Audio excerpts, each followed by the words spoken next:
today, but we are going to talk about some art with Judy Saye-Willis, who has joined us in studio today. She's teaching a class on textile art, right, Judy? That's correct, Gordy. Appreciate it. Boy, you got a neat website, saywillis.com. Yes. Say, S-A-Y-E dash Willis, W-I-L-L-I-S. .com. .com. If you want to take a look at that stuff, folks, it's awesome. I love your website. Well, thank you. Thank you very much. Did you have somebody do that for you? Locally, Paul Schell, his company worked with that. Well, he did an excellent job. Yep, he's great at that. So you take the pictures, or he does that too? Well, he took the pictures. I'm not very good at photography. I wish even with automatic cameras, I'm not very good. Yeah, the digital cameras these days. It's kind of hard to be a bad photographer with a digital Well, I kind of can do camera. that. I mean, you don't even if you cut off a head, you can fix it. You know what I'm saying? If you know how to use Photoshop. Anyway, you've got a class coming up here. It starts in March, right? Well, I'm doing an exhibition at the Paradise Center for the Arts that goes up next week. That's the title of that is Nature's From Garden to Gallery, Nature's Gentle Colors, because I'm focusing on using natural dyes and locally sourced dye material for the classes. And I'm doing an artist talk next Thursday, the 23rd, and it's titled Art with a Gentle Footprint. So the class that you're talking about, classes, I'm doing 4 classes in March on Saturday afternoons from 1 to 4. The first one we're going to dye with avocado pits and skins, because everybody's got some of those around. And you get quite a lovely pink color from the pits, and the skins goes a little more brown.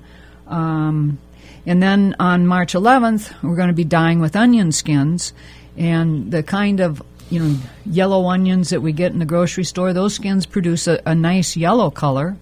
And then I'm going to be dyeing with pomegranate skins, and that dyes yellows to a green color. And then the only thing that people can't really get a hold of at this time of the year around here is rhubarb root. But I have some rhubarb root that Arlene Roth gave me from her old rhubarb patch, and you get a beautiful golden yellow from that color. So all of those things people can locally source. All of those colors are very light and wash fast. That's one of the things people are concerned about with dyes and color. Is it going to wash out? Is the light going to fade it? But with the natural dyes that we'll be using for these classes, people can depend on that to keep its color. Everyone will go home with a silk scarf that we will have dyed in those dye pots. Plus, they'll have a good time. I'll bet. You going to take it, Gordy? I don't have the time, but if I did, I certainly would. That's something that when I retire, I would be interested in checking out. Well, I got quite interested in natural dyeing. It was in 2012 when I took a class from Michel Garcia. He's a botanist, chemist, natural dye expert from France. And the thing that intrigued me is I had been using chemical dyes before that for my scarves, and many of the things that's on the website were actually done with chemical dyes also. And when you're all done with those dyes, you pour them down the drain because you've had to add some fixatives to the solution, and it just can't be used anymore. And with natural dyes, I found out that when you have a dye pot and you've dyed some fabric in it, it's kind of like cooking. You put it in the pot and you simmer it for a little while, and you take it out an hour later and rinse it. And if there's dye material left in the dye pot, you can precipitate it out. You add a little alum, a little soda ash, and it forms a pudding. And then you strain it. And you put it in the refrigerator and use it again the next time. So I was quite impressed with that. Then the residual water, I poured in my garden or my plants or the flower beds. So I find that it's pretty environmentally friendly using natural dyes.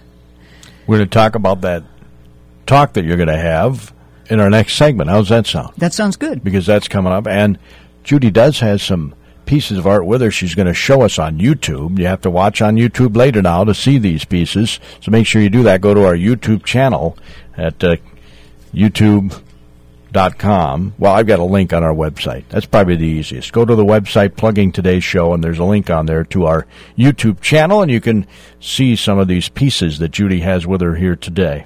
Right now, we're going to get that opening market report, a service of your KDHL Agri Boosters. And then we'll be back to talk more about art. In the early going on Monday, soybeans and... In our opening market report was a service of your KDHL Agri Boosters. They include Werner Farm Seed Dundas for quality seed at reasonable prices. Call Paul at Werner Farm Seed Dundas. His number is 507-645-7995. Midwest Ag Advisors, your trusted crop insurance, grain marketing, and commodity trading providers. Learn more at MidwestGrainAdvisors.com. And Ag Power Enterprises, your John Deere dealer in Owatonna, Hollandale, Belle Plaine, also Osage and Northwood, Iowa. Judy Saye-Willis is with us. She is with the Paradise Center for the Arts as an instructor. You do anything on your own, Judy? Or you always do I haven't. I usually try to collaborate with an arts organization. Sure. And you're giving a talk. And what's the talk about? The talk is going to be about the pieces and the work that's in the exhibition, and we'll talk a little bit about that this morning too. Okay. And the processes used and how it developed. When is the talk? It's next week, Thursday night. Thursday at the Paradise. At the Paradise, from 6:30 to 8 o'clock, February 23rd, and the title is "Art with a Gentle Footprint." So. And what you mean by that is the. Well, environment. We get into the whole sustainability field, and sustainability is economic, environmental, social. So when you talk about sustainability, you've got this whole group of things, but it's about sustainability for natural dye material is kind of unrealistic, because if we were going to use only natural dye and environmental friendly materials, it would escalate the cost of clothing significantly, because the majority of today's clothing and are chemically based, as well as the dyes. Most of it comes from petroleum. So it's gotten to be fast fashion. They want to buy it quick and then throw it away, and buy something else and then throw it away. So natural dyes and people using natural dyes are using it a lot to dye fiber and wool. What my exhibition is about, it's about how can we use natural dye materials to make art. What do we have to do to modify them and to modify the techniques? And it's like this class that I first took from Michelle, when he also introduced us to, you can take 3 different mordants. Mordants is a metallic salt. It's alum is a mordant. You use it in pickles, and it causes the dye to bite and hold onto the fabric. Similar type things are needed for chemical dyes, but for natural dyes. And he was talking about, you can take 3 different Mortons and mix them all different blends, put them on a piece of cloth, dye it in one dye bath, and come out with all these colors. So then I start reading a lot about natural dyes and research, and I ran across this guy who's named Pliny the Elder. And about 50 years after Christ died, he said the same thing. He said, "Hey, I was over in Egypt, and they're painting all these different things on one piece of cloth, and you dye it in one dye bath, and you get all these colors." Well, this piece, they see this on YouTube? Yeah. Okay, great. Isn't that amazing? Amazing. I didn't have to watch this. I should have dressed for it. But anyway, this was a piece that mordants were used on, and this is a strip of that came off the side of it. Wherever that's at. This was dyed in onion skin, and you get all these colors. I went out and picked goldenrod. Goldenrod is a wonderful dye. Get all these colors. So you got about 9 or 10 different colors in one dye pot. And I was quite intrigued with that. And actually, the first piece I did was quite a while ago, and this is a piece that I did with stamping with the thickened mordants, and it was dyed in cochineal, and cochineal is the color that they talk about in that book, The Perfect Red, and I think that's pretty popular today. And I thought, well, I can just stamp all these different mordants on there, dye it in one dye bath. And then I was going to, the theme of this particular piece, I did a large piece that will be in the exhibition at the Paradise, and it was called When Life Gives You Lemons, Make Art. So I had, you've got some lemons on there. I thought, lemon has citric acid in it. So if I use the citric acid, I can cause the mordants to be discharged. But the lemons didn't. I had to thicken the lemons. I squeezed the lemon juice, thickened the lemon, cut a rubber stamp, and made lemon stamps on that piece. So I've got many pieces that are. I think there's about 15 pieces in the exhibition that are made with thickened mordants, various techniques. And then other techniques are, I have some very large pieces that are made with, a shibori is a Japanese stitch resist technique, and I've dyed and over-dyed. And those pieces there's 6 of them that are 12 feet high and 45 inches wide, and they'll be in the center of the gallery space. That's kind of one technique. And then I tried I've painted with thickened dyes, and I've done some techniques with screens with thickened dyes, and you call it, the fiber artists call it breakdown printing. And so there's different techniques that I've tried to develop ways to use those techniques with thickened dyes. And it takes a lot of time, and of course nothing is ever absolute.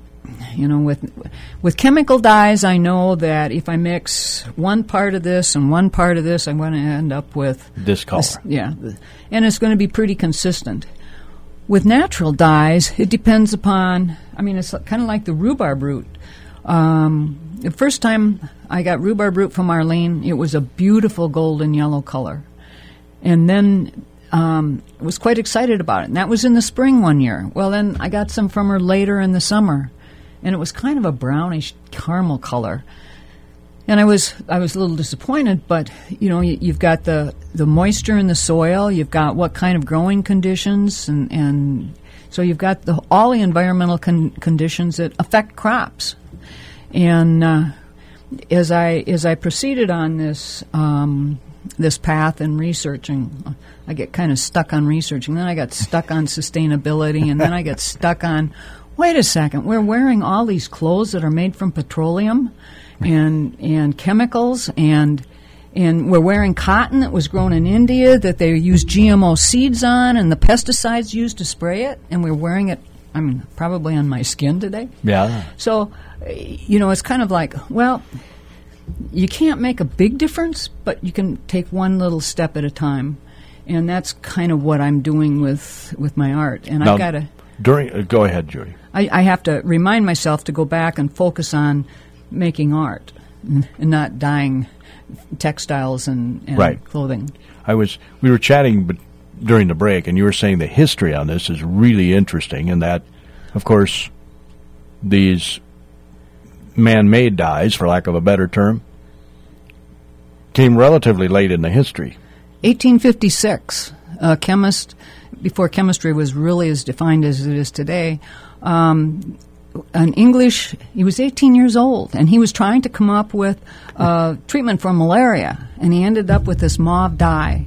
And then European chemical companies jumped in on it, and it took one generation to have lost all of this information for natural dyes, because much of it wasn't written down. I have a few copies of some really old text, and the master dyers, it was a secret. It was their trade secrets, and they were commissioned by the queens or the royalty or. And the history is fascinating because it was all agriculture.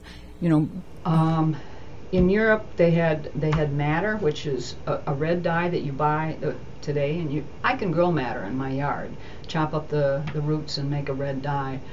And you had indigo that came out of India. You had a lot of wood has natural dye materials in it. So you can get virtually any color out of natural? The hard color to get is blue. Blue you get from indigo. And then if you want green, I mean, you see green everywhere. If you want green, you've got to dye blue and yellow. You know, goldenrod. This has a little green in it, but the goldenrod is a brilliant yellow color, and it's very color fast. And you know how, I mean, it's very plentiful in this area in the August, September. So you can get green by overdying in, you know, the blue with yellow or the yellow with blue. You get different shades of green. You can get almost any color, but you can't, you know, when you take chemical dyes, you've got thousands of color possibilities. You have quite a few color possibilities, but it isn't thousands. So it's kind of exciting to see, you know, what different colors you can get out of things. And I was real pleased to see that there's locally sourced materials that people are interested in dyeing. Say quilters. If quilters wanted to do, you know, some quilts made just with natural dyed materials, there's plenty of opportunity to get locally sourced material. And I tell you the truth, I stayed away from natural dyes because I thought, oh, that's just too much chemistry. And I know when my friend Michelle was here last summer, he kept saying to me, Judy, this is not physics, it's chemistry. I'm going, yeah. But I think back of Isaac Newton and light? You know, but yellow and red makes orange. Judy, this is chemistry, not physics. So it was kind of he kind of had to keep me on track a little bit. And I'm not real strong at chemistry either, so this has been kind of a struggle. It sounds like an experimentation process. Yeah, that's the fun part. Is what it is, yeah. You know, see what is this going to make, or yeah, and it's like the 6 panels in the center of the paradise. I mean, I sat down and I drew out sketches and planned it, and if I'm going to do this, then I got to this point and I'm going. When he came, I said, I'm having trouble with the red. Why am I having trouble with the red? You know. And I finally decided that I'm not going to be able to produce exactly what I thought I wanted. So whatever this is the way it's going to be. So it's kind of exciting. There's a lot of different techniques that there'll be examples of in the exhibition. You can get purple. Oh yeah, logwood makes a beautiful purple. Logwood is a tree. It takes the heart of a tree. And you can, I say shift. You can modify the color a little bit with an acid or a base with, you know, washing soda or vinegar, ammonia. So, but iron, you know, iron was used on this one piece that I said was dyed in goldenrod, and that's where the darker colors come from. So you can get the colors to shift. And the purple is, I like to take the purple, and a friend of mine gave me a cast iron pot, and I take some of the wood shavings and the wood chips, and I soak them, and then I boil it, and then I get some of the ferrous or the iron. It darkens it, and you end up with a deep purple, almost black, and that's kind of exciting. So. Now I asked you before we hit the airwaves if beet skin would provide any color. You know, I tried dyeing with beet skin, and it isn't lasting. You know, it comes up with some interesting colors when you take it out of the dye pot, but by the time it dries 2 hours later, it's not color fast. Kids like dyeing with those kinds of things, but most of the people that I work with want a dye that will last. The color will be there for a while. That makes sense. And this is color fast. I mean, you can wash the scarves and stuff. Oh yeah, this goldenrod, I could probably put this out in the sun and leave it there for all summer, and it wouldn't affect it at all. Not faded a bit. No. There are some things that fade. An interesting one, osage is a tree, and I get some osage shavings from the local wood turners. You know, Tom Teller or David Peterson. And the first time I did it, beautiful orange, kind of a yellowy orange, you know, and I did a scarf, and I hung it up on the line. A week later I went back and looked at it, and the color had shifted a little bit, you know, it was kind of brownish, and I thought, well, expose it to the sun, and that's what happens. But it wasn't the sun, because then I put some pieces. I always test some pieces. I put them outside in the sun, and then cover half of it up with a piece of cardboard and move the cardboard every day. Sure. So I can check out the color fastness, and I found that's what happens with Osage. I ran into a tree expert from Wisconsin that he'd been working with trees and color for 20-some years. He said, that's Osage. Osage just shifts. And, and then when I talked to the Turners, they said, I've done some bowls, and they're this beautiful orange, yellow-orange color, and then 2 years later, they're kind of a tan color. So you get some colors that have their own peculiarities and shift, that's what I call it. So did he give you some suggestions on some other trees you could use? Well, you know what? You just go out and experiment, and there's not enough hours in a day, You can. I've heard shavings from plum trees. When you take some of the bark off. You don't want to. You want to be conscientious and be a good environmental steward, and not deplete the environment. But there are some trees. Well, buckthorn. You talk about green. Every place I live, we're fighting with buckthorn. So I'm not a real advocate of doing something that's beautiful with buckthorn, but some people do some awesome things with the buckthorn wood. Might as well. Well, last year, my friend Michelle had said something about buckthorn berries. So I went out at the end of the year and picked some buckthorn berries, cooked up a pot of it, made some buckthorn ink. And it's a beautiful sap green. The watercolor people would just die for that color green. And so, I've got some bottles of some inks that I've made from natural dye source. That's buckthorn berries turned green. Something good out of buckthorn. Oh, yeah. Well, out at the Riverbend Nature Center, they had an artist, a wood artist, that did some beautiful things with buckthorn wood. And I think they probably still have some out there in their little gift shop. Is there a cost for your presentation? No, it's open to the public. It's free. The class there is a cost for, because that's on the class schedule for the Paradise, and there's also a supply fee, because I'm going to supply the silk scarves and that for the people. But other than that, no, the talk is no charge. So.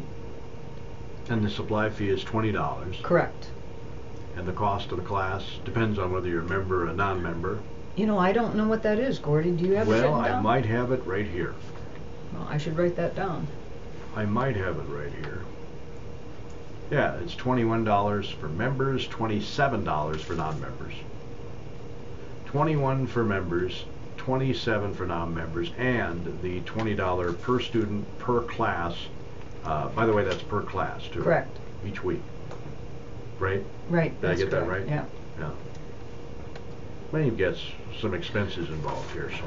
Well, and then nice, I commented on these are pretty much locally sourced materials. The nice thing about them is most of these dye materials have some tannin in it. Tannin, if you think back to when they used to color the leather, when they soaked it with tannin. Well, tannin causes the color to hang on besides the mordants, the alum and that. So these contain some tannin in them, and so that really makes them light fast and color fast. So that's one of the nice things about this group of dye materials that we're going to be teaching. My guess is if you did some look in history in Indians, they probably did a lot of this. When I was researching, I tried to. I even went through the Native American Museum, and they never did get back to me. You find a few things. They used Osage. The other thing I read about that they used was bloodroot. That beautiful little white flower in the spring. That pops its head up after the snow's gone and says it's time for spring. I'm going, why would you dig up that plant to use the roots for dye when you've got this beautiful little white plant that says, hi, it's spring? And but they did. And there's some birch trees and some birch leaves and some different things that you can get some color from that they obviously found out about. But most of their history is oral history. It's not documented. But that's the case in Europe too with a lot of the history. It was all oral history. So. And we all know how a story can change Oh yes. orally. Yes. Yes. We all probably had that lesson in class in school, where Yeah. somebody tells somebody a story, tells somebody else, and then by the time the 23rd kid in the class gets told the story, it's completely different from Yep. the first. Well, and I think that's the way the master dyers, that's what they were banking on, because they didn't want anybody to know their secrets and techniques. And reading history, I read someplace that in the villages, this is no doubt Europe, in the villages they would have black dye vats that the village owned and maintained, and that the dyers could come and get the black dye from, or dye in the black dye vat. In the U.S., it's interesting, there's a company down in Tennessee called Stony Creek Colors, and she's got a degree in agriculture, and she's convinced some local tobacco farmers to try to switch to indigo farming. So, and her objective is to get 17,000 acres planted in indigo, but then she's got a mill in the Carolinas that has agreed to take it, and indigo has gotten to be real popular. I think Nike has got a limited edition of track shoes that are for one of the Olympics in China or Japan. A couple of years, isn't it? Well, we just ended with some of it. Not too long ago, we had the Olympics, didn't we, last year? So it's the next round coming up. Yep. Anyway, it's a special track shoe dyed in indigo dye. Isn't that interesting? Yeah. So again, these classes are every Saturday. Is that right, Saturday? March 4th, 11th, 18th, and 25th. And can you go to just one class, or Sure. you need to commit to all four? No, Or, you can go to just one. and learn some stuff? You might want to go to all four. I don't know. And then your talk is next Thursday, 6:30, at the Paradise Center for Correct. the Arts. So make sure you take that in. Should I go to your talk before going to your class? What do you think? Would it be helpful? Well, it would be. The talk is going to be more about all of the art and how I produce the art that can be seen in the gallery. Okay. The classes are dime. Sounds awesome. Thanks, Judy. Appreciate it. Thank you, Gordy. Very interesting stuff. Let's think. You're in tune to KDHL-AM in Faribault, Minnesota. It's 10 o'clock.